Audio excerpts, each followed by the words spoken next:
মা, তুমি কেমন আছো? ভালো আছো? আলহামদুলিল্লাহ বলো। একটা আদেশ শোনাই।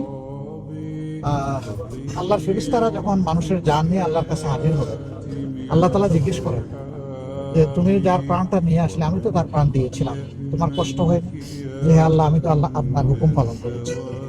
তো তুমি যখন নিয়ে আসলে জানটা, তখন তার আপনজনের অবস্থা কি দেখে আসলে?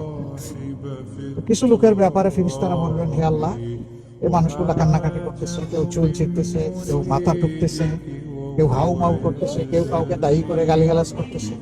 আল্লাহ বলবেন, তাই নাকি? তাহলে এদের উপরে আমি ছেড়ে দিলাম। আরেকদল মানুষের ব্যাপারে বলবেন, হে আল্লাহ, জানটা যখন নিয়ে আসলাম, তখন তার আপনজন সাথে সাথে বললো আলহামদুলিল্লাহ, কারণ এই জানটা আল্লাহই দিয়েছিলেন, আল্লাহ নিয়ে গেছেন, এটা তার পছন্দ। তাহলে এত কষ্ট মুখে চেপে এরা আমার তারিফ করেছে, আমার প্রশংসা করেছে, যে আল্লাহ আমরা সাক্ষ্য দিচ্ছি যে তারা আলহামদুলিল্লাহ বলেছে। আল্লাহ তাআলা বলবেন, আর দেরি করো না, যাও জান্নাতে ঢুকো, ওদের জন্য একটা ঘর বানাও, একটা স্পেশাল ডেজিগনেটেড ঘর হবে, এটার নাম আমি রেখে দিলাম বাইতুল হাম। আপনারা সেই বাইতুল হামদে যাবেন না? ইনশাআল্লাহ। তাইলে মহান আল্লাহর সিদ্ধান্তের উপর, ফয়সালার উপরে আমরা আলহামদুলিল্লাহ বলি। আল্লাহ তাআলা আপনাদেরকে বুক শক্ত করার, সবর করার তৌফিক দান করুন। আপনারা চলে যান।